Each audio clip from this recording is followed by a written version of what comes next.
When Roland first introduced the modeled GR-300 with the VG99, I was really blown away. As a longtime GR-300 owner, I could not believe how well Roland had modeled in software the unique sound of this very distinctive analog guitar synthesizer, a guitar synthesizer which is known for its spectacular tracking and unique, warm, and brassy sound.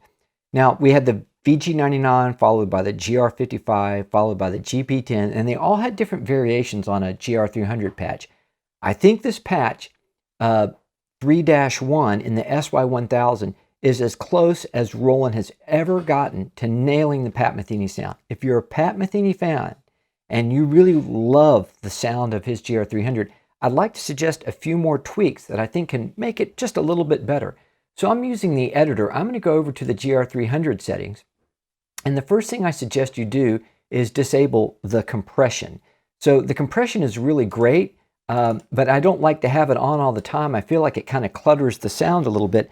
And I want to save the compression for, say, down the road at the end of the solo, which is what Pat does. So here we are with the compression off.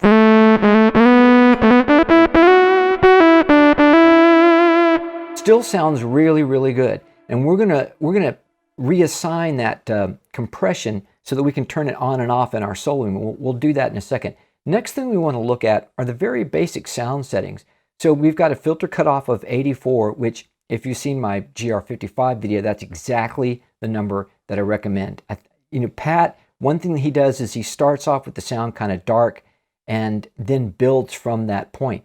To help kind of darken the sound a little bit more, I recommend 17 for the resonance. Let's hear what that sounds like.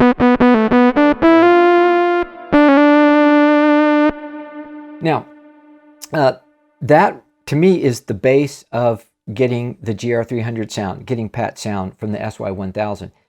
One of the big moments in any Pat Metheny GR300 solo is when he does that octave shift and you really hear those searing GR300 tones.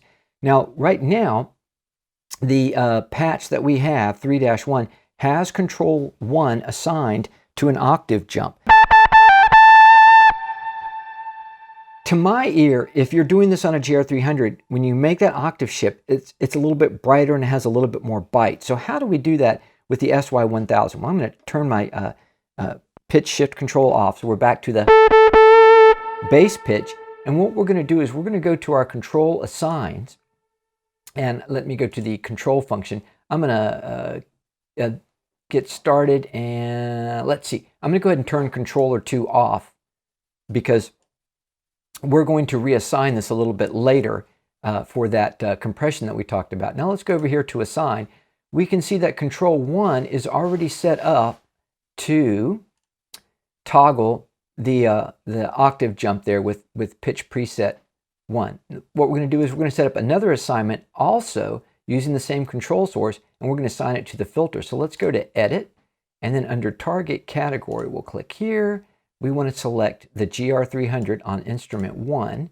The parameter that we want to change is the cutoff frequency. Now the minimum value we want is 84. That's when the switch is not engaged, and that's what we have right now, 84. That's what I recommend we go to. Now, instead of 100, let's change that to 95, because I think 95 will get the effect we need, and I like the idea of having just a little bit extra room to brighten things up if I need to.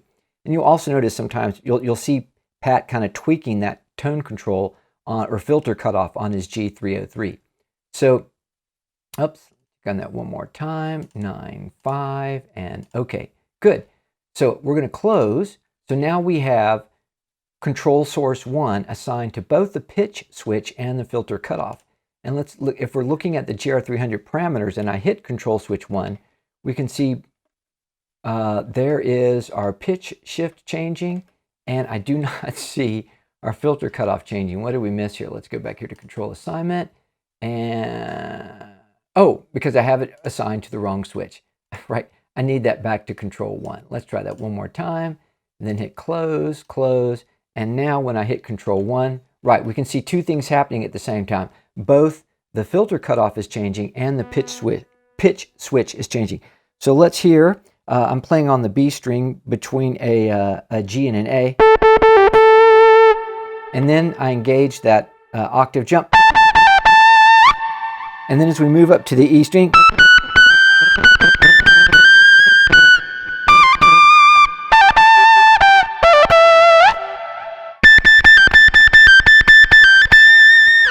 and that's really that screaming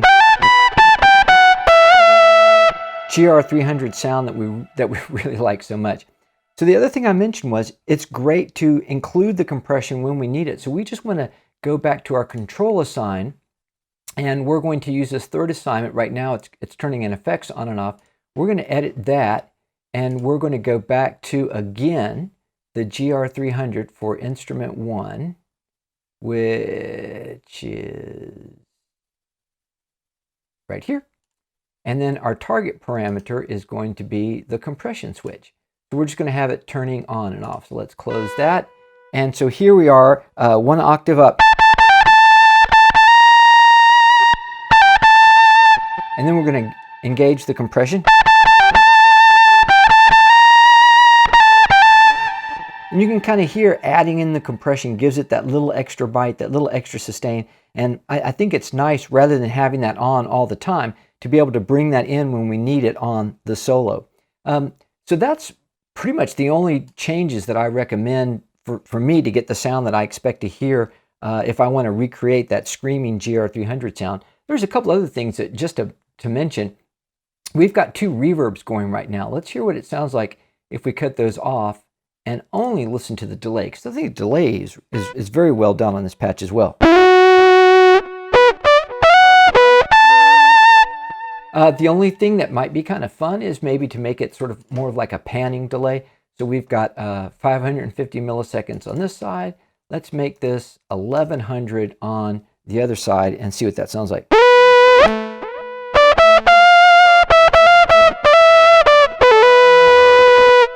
And then sure, go ahead and add in that reverb. But for me, I think if this is just a solo sound, like me just playing by myself, I think this is a great combination of effects. But